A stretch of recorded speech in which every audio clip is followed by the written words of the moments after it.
Okay, welcome everyone. Calling to order the EMS District 2 Board this Monday, April 14th, 2025. So let's jump right into this. The first item is approval of the minutes. I'll entertain a motion. So move. Thank Second. you. Is there moved and seconded? Any changes? All those in favor say aye. Aye. Thank you. And our second action item here is approval to piggyback off the City of Vancouver's ambulance service contract. And Deanne, maybe you could bring us up to speed on that a little bit before we take action. Yes, thank you. Good afternoon. Deanne Cordes, Clark County Contract Administrator for Clark County. With this request, staff is asking for the board's approval to piggyback off of the City of Vancouver's ambulance service contract. In March, when the work group met, they decided that that was our best option. And piggybacking is a way of procurement. So the other option that the district would have is to go out to RFP. The best option that the work group decided was to piggyback, and there's a few reasons for that. The City of Vancouver released their RFP on March 6th of 2024, and they only received 2 proposals. So it's very possible, because it was just last year, that EMS District 2 would find themselves in the same situation. The other reason is because the City of Vancouver's RFP as well as contract does allow for piggybacking. So it does have the cooperative language that's needed in it for us to be able to do that. The third reason, an RFP is extremely expensive, it's not extremely expensive. It's expensive, but it's extremely time consuming. Given the fact that EMS District 2 needs to enter into a contract as early as January 1st of 2026, piggybacking does make the best option. So this request is for the board to approve us to start the communications with the City of Vancouver to piggyback. Great, thank you. Are there any questions or comments? Sounds good to me. I would just add though, Deanne, and thank you for sending out that letter from the City of Vancouver on May 10th, 2024. And this piggyback was actually option B under the options that were laid out. So I think all along this was an avenue we could pursue. So unless there are other comments, I'd entertain a motion to approve a piggyback off of City of Vancouver's ambulance service contract. I do have a question. Yes, please. With the piggyback clause, does that still does that mean that we incur those readiness fees? The City of Vancouver and EMS2 as a whole incur those readiness fees that we spoke about? We're not 100% sure on that. Everything is negotiable, and EMS District 2 is definitely going to try to negotiate that readiness fee down as low as possible, if not to zero. As far as the City of Vancouver, I can't speak to that. That's going to be between them and the contractor, but EMS District 2 is definitely going to explore options to get that to zero as much as possible. Good question, and that definitely is our objective. With this step, that moves us forward in the procurement process, we'll be able to enter into negotiations. Okay, then is there a motion? Yeah, I make a motion to approve the piggyback off of the City of Vancouver's ambulance service contract. I second. Thank you. Moved and seconded. All those in favor say aye. Aye. Aye. Okay, moving right along to action item number 3, and this is approval to sign an interlocal cooperative purchasing agreement with the City of Vancouver. And Deanne, I'm going to look to you again for a little background.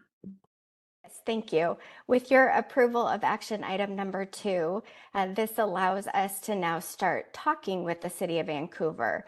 Per RCW 39.34.030, agencies need to have interlocal cooperative agreements in place to be able to do the cooperative purchasing. What staff is asking today is that with your approval, Chair Marshall can sign that agreement once it's been negotiated with the City of Vancouver, just to help speed up the process. And that basically, so we don't have to bring it back to you in May for approval. That way we can start, again, enter into the interlocal with the City of Vancouver and get that process rolling. I don't know their approval process. My guess would be they might need to take it to their City Council for approval.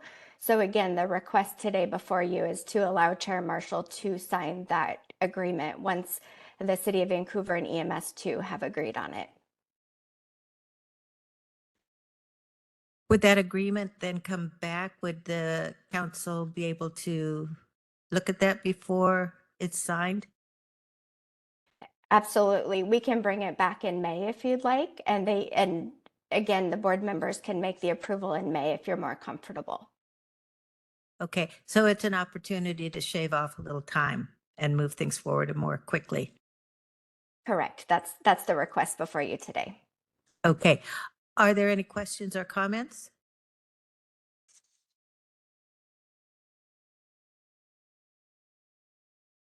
Okay, is there a motion for approval to sign the interlocal cooperative purchasing agreement with the City of Vancouver that I would sign on behalf of the council? I'll make a motion to approve the interlocal cooperative purchasing agreement with the City of Vancouver. Thank you. Is there a second? Second.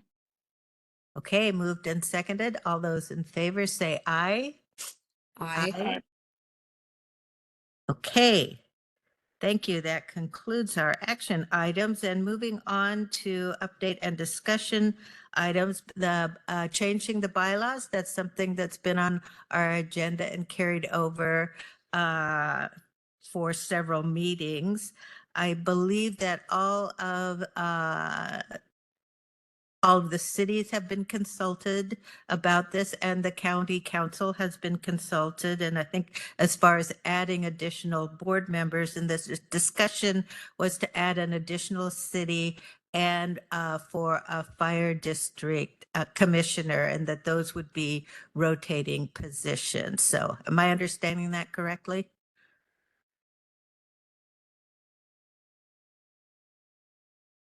Yeah. As far as my understanding, that is correct. Deanne, did you have anything to add to that?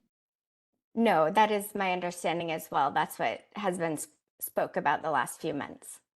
So I think that there's nods all around on that, but there's several items.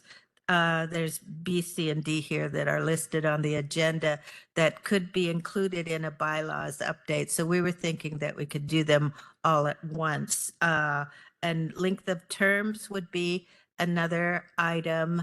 Deanne, do you want to speak to that a little bit? Because there was some concern about how frequently they would rotate and that we wouldn't have a brand new board every couple of years.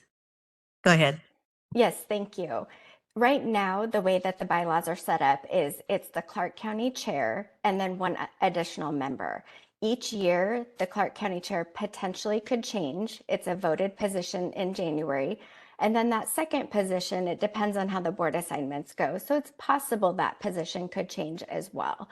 Just kind of keep that in mind. The way that the city, how it's currently written in the bylaws is the city representative serves for a 2-year term, and then that rotates alphabetically every 2 years. A city does have an opportunity to pass, and then it would go to the next city in line. So currently, right now, Battleground is serving. So the next city, if the board does decide to bring on an additional city, would go to La Center.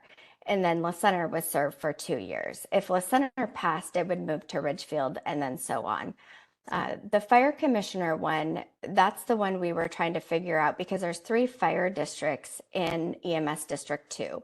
And would like to ask the board for some discussion on how often that position should rotate. I don't know if that should be a 2-year in line with the cities or if it makes more sense to be a 1-year rotating.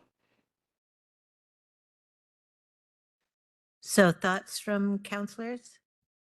To me, it would make sense to be in line with what the cities are doing so we could have some unification. Yeah, it seems to me 1 year you sort of begin to understand what the scope is, and then the second year you're fully engaged. Any other Yeah. thoughts? I would agree fully with that. The idea of a 1 year term, I would feel like it would not do us, a great deal of justice as far as the experience on the board. And so 2 years seems good for that. Okay, thank you. Do you need any other feedback at this point, Deanne? I think all of these changes will be incorporated into the bylaws and come back to us. Okay, I think we're good there. And then communication, I think, and especially as we're expanding the board, I think it would be good to, as far as official communication goes, assure that it's the chair and or in coordination with Deanne or whoever the administrator is of this program, speak on behalf of EMS District 2. And I'm thinking, especially as we're going into negotiations, it'd be good to, make sure all communications are, centrally funneled. So I'd like to add some language related to that. Any thoughts? I have a question on that. As to the communication, I don't have a problem with the chair representing the board as a whole, but would that be to clarify, the chair would then come to the board and get a consensus on the opinion of the board before they, Absolutely, absolutely. okay.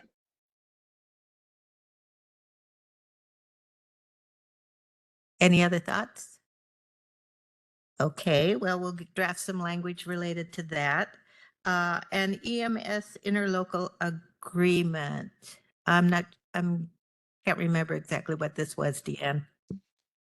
The reason why we put this in here is because the EMS interlocal agreement that we executed starting as of January 1st, 2025 between EMS District 2, Clark County, and then the 4 cities has language about the makeup of the board. So should the board makeup change, we do also need to amend that interlocal. And I can get some language drafted up and bring back to you next board meeting for your review. And then as we start to amend the bylaws and add members to the board, we'll just need to make sure that that EMS interlocal is amended as well, which is also why we reached out to the county and the 4 cities for their feedback, because we would be coming back to them with an amended interlocal agreement. Great, thank you. So all the bylaw changes and the interlocal agreement will come back. Would that be at the next EMS District 2 board meeting, do you think? Yes, I can definitely bring back some language. We do need to make sure, I'll be sending it out prior to that for board review. That way the board meeting is not the first time you're seeing it. But yes, absolutely, that'll be ready for you in May. Great. All right. Any other thoughts or comments on the bylaws? Okay, looks good. We're moving right on to others. So fire districts update. If there's anyone would like to share anything at this time? Yep, it looks like not so much. Okay, and then on to public comment. We have a few members from the public here. Have people signed up? Michelle? Lynn Gersich?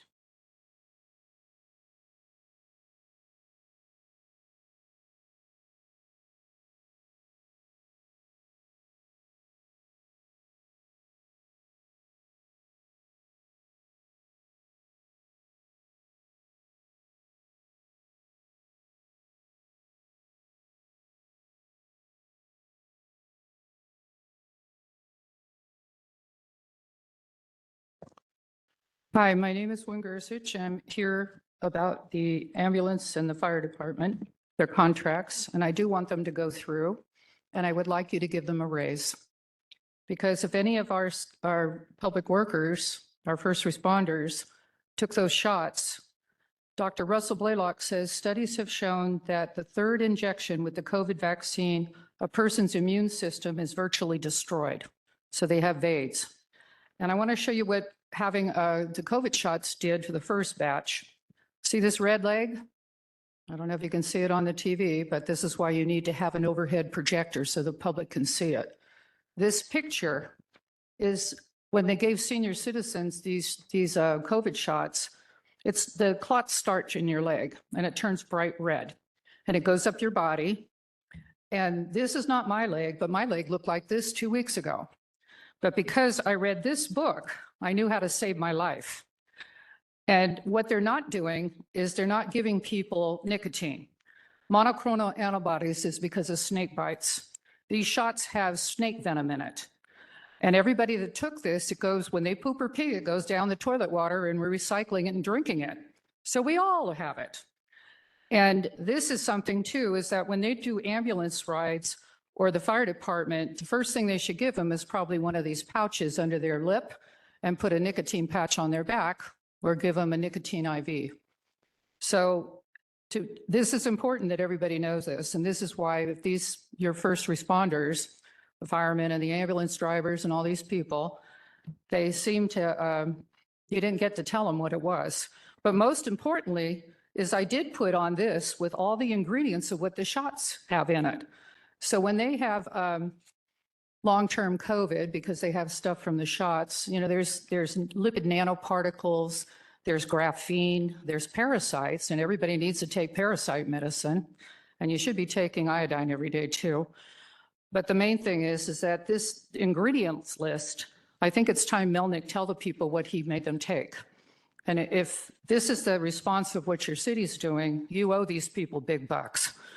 Because if everybody's life's going to be shortened and you don't tell them what to do, or what to do when they have somebody that's a patient in their ambulance, or when a fire department shows up and somebody's legs are red. I just met a lady from a senior home, and I showed her my leg and I showed her the picture, and she said one of the people in her senior home died last week and his leg looked just like this. And I told her what you can do to fix it. And she was really appalled, but she was she was very interested in what I gave her. And I think the whole public needs to know. And I think it's time that Melnick tell the ingredients of those shots when it's on public record right here at the City Hall. Thank you. Thank you.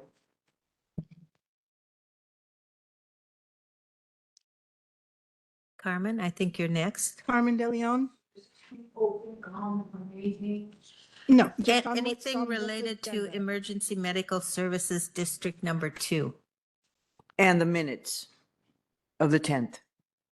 Right, that's on Of the the agenda. EMS District 2. Okay, well, that's what I want to talk about. My name is Carmen De Leon. I go by Mello, and I tried looking up the meeting of the, right here on the 10th and trying to look for the minutes, and it comes up blank. So nothing came up on it. And again, I'm talking about how I'm trying to say things and look for things online and I'm not finding it. And like we did the Pledge of Allegiance and it got muted. I went to the, what's it called? Some other meeting. I think you know what it is, a climate thing. And for 2 hours, they talked about one subject, and so I came up to the public comment and complained. And when I went to look at it online again, it's not on there. I look at the public comments here and I guess what you say in this room stays in the room because it's not always online. It seems like you guys are manipulating the media that's replayed and eliminating whatever's unpleasant, obviously, because I didn't have much nice to say and it wasn't put on the cable, whatever you want to call it. So, I mean, that's ridiculous. And I have talked about these people before and how it's ridiculous that they have to go and save some junkie's life because they OD'd on something and it cost the city, what, $2,000 every phone call? And you guys have just been given $5 million for the opioid crisis. And I'll tell you right now, you don't really need that. All you need is a threat of handcuffs. And people be sobering up like this, and I mean it. I've done your cocaine, I've done those stupid drugs, and I said to myself in my youth, this ain't worth dying for, and it ain't worth going to jail for. So why are these people over there saving people's lives for being stupid? You know, if they get called out on druggies, they should go out once, and then now you've got a record, and now, I think you really need mandated treatment or something. Not all of us need it. I didn't need it. I just turned it off. I just said, hey, I don't want to do drugs. I don't know what's with the population. Maybe there's no threat of jail. So, hey, I've got nothing to lose. I'm Superman. I'm high as a kite. I'm just going to keep getting higher. If I almost die, they're going to give me Narcan. They're going to give me everything to keep me alive in my stupidity. How do you back that up? Yeah, they need more money. And yeah, they shouldn't be wasting their time trying to be some junkies, drug counselor. Everybody, we make our own beds. We got to lie in it. I chose not to do drugs. They should choose not to do drugs. It's that simple, just like you. You can choose to fix things with Belcott. Just go, we motion to not be fools for the city of Vancouver. And you could fix it that easy. But no, you want to cost the taxpayers money and sue each other and all of this because money just, you print it yourself, don't you? I mean, I see a bottomless pit of spending when it comes to stupid things. They're just stupidity. And then you have things that are worth the money and you don't want to give it to them. And the city of Vancouver, you should stop dealing with them. Okay, thank you. Your time is up. Oh, one person online.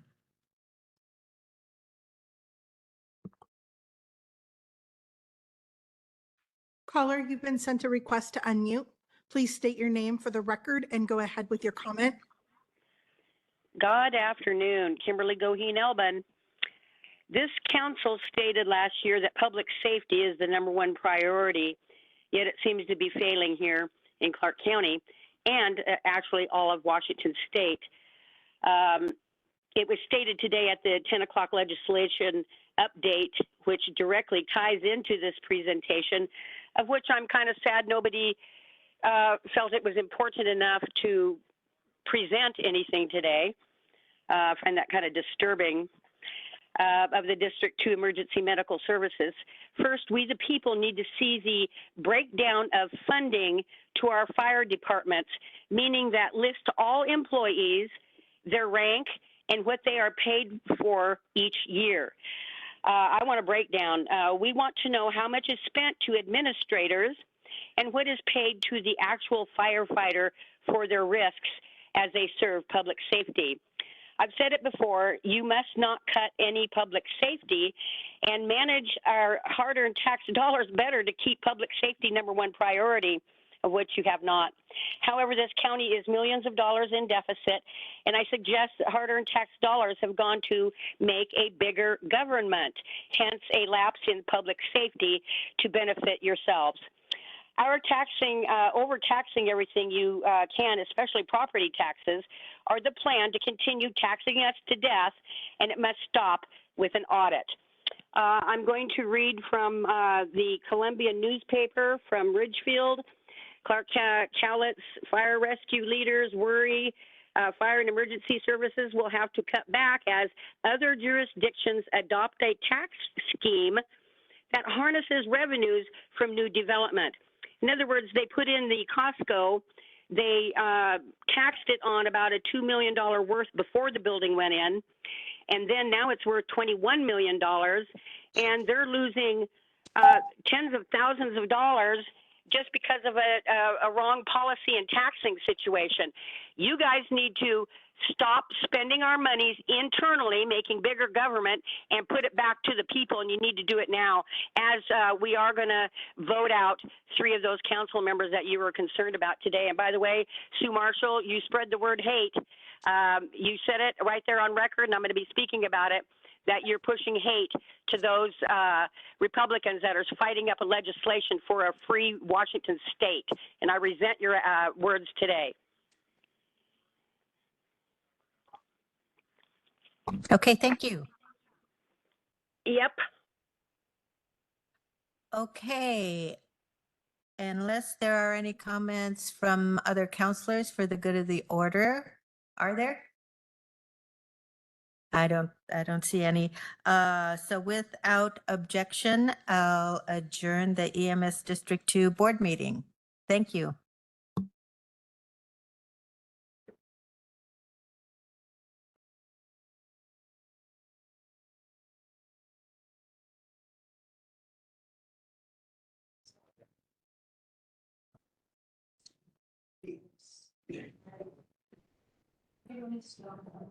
These are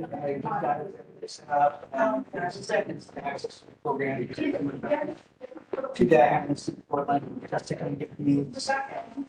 Calls and then that's sort of getting it take out. See that.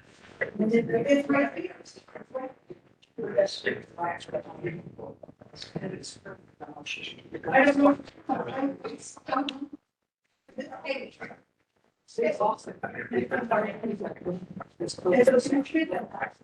That's the case. I don't know.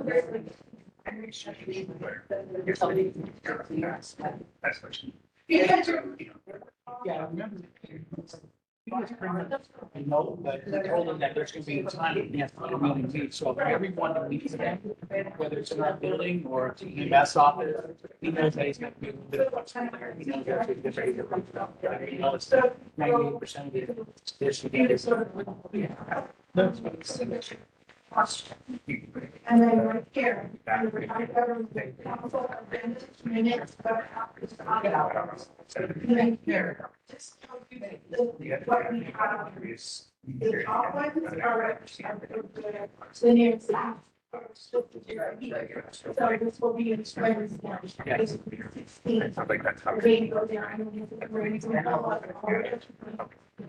because we got so many opportunities to use it. And then work it off line to get something. It's far down the track. Multiple sides. No, that.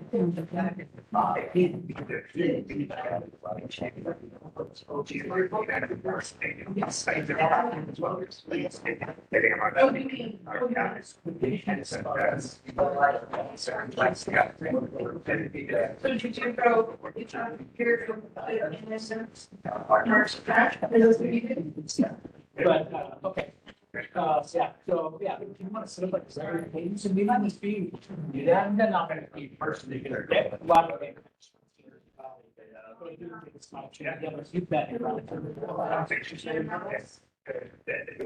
Thursday.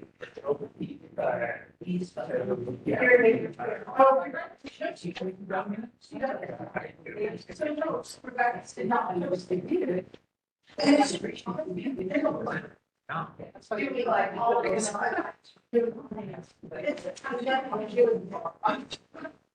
it has nothing to do with. Oh, well, you know. No, I don't know. All of these. It's fine. So we're back on. And I try to look at that. So any videos that you find on here and all of this stuff that's on here is we're back. Yeah. I want to do this.